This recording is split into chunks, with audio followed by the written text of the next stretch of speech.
Hello, thanks for joining me again as we continue to look through the Gospel of Mark.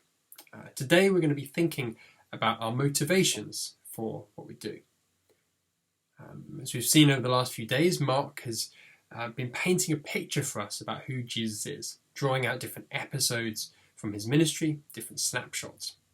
And we're going to be moving on to another episode of his ministry, which is Mark chapter 2, and we're going from verse 23 to 26, which says, "One Sabbath, Jesus was going through the cornfields, and as his disciples walked along, they began to pick some ears of corn.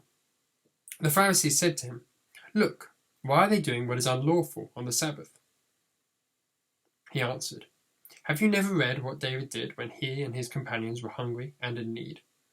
In the days of Abiathar the high priest, he entered the house of God and ate the consecrated bread, which is lawful only for priests to eat, and he also gave some to his companions.'" So in this passage, we see that the Pharisees are challenging the actions of Jesus' disciples. And the Pharisees were a Jewish religious group who had a very high emphasis on doing what was right. They had a high emphasis on following the laws of God. But as a result of this emphasis, they ended up adding rules on top of rules and laws on top of laws, creating new rules in order to try and safeguard the law, to the point where they sadly became very legalistic.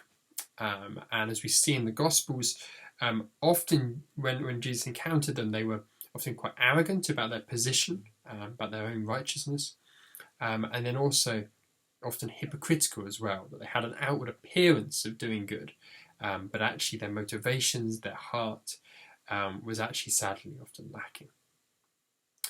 So as Christians, as we think about God's commands, as we think about the morality that he's revealed to us, how should we respond?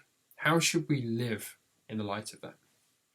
Now, we don't have time by any means to kind of expound the theology of the law from this passage, but we can draw out a few points that Mark makes clear for us. And firstly, we can note that the Pharisees must have known that David had broken God's law by eating the bread from the temple. And okay, he was on the run. This was a desperate act. He needed sustenance. But at the same time, this was a clear act of breaking God's law.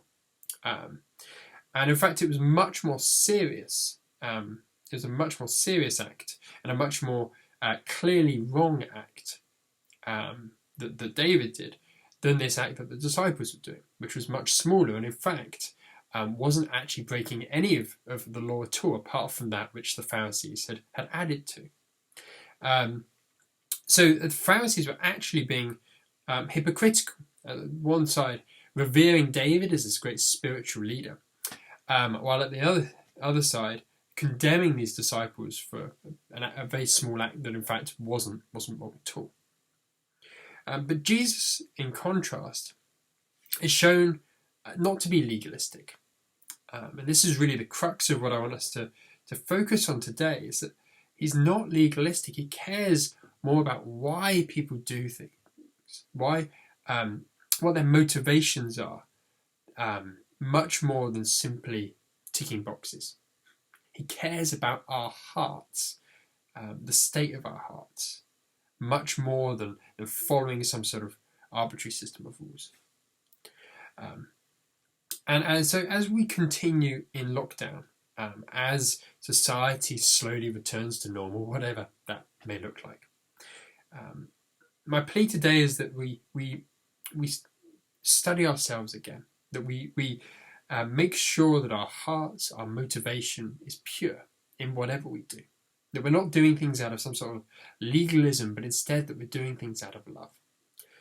And this applies even, I would suggest, to following government lockdown laws and advice. What a difference it would make that our motivation for these things wasn't simply doing them because we must, or doing them because we have a legal obligation to do so, but doing them ultimately out of a love for each other, a love for our neighbour, and ultimately a love of God. So may God give us opportunities today to grow in this love, that we would be more like Christ. Amen.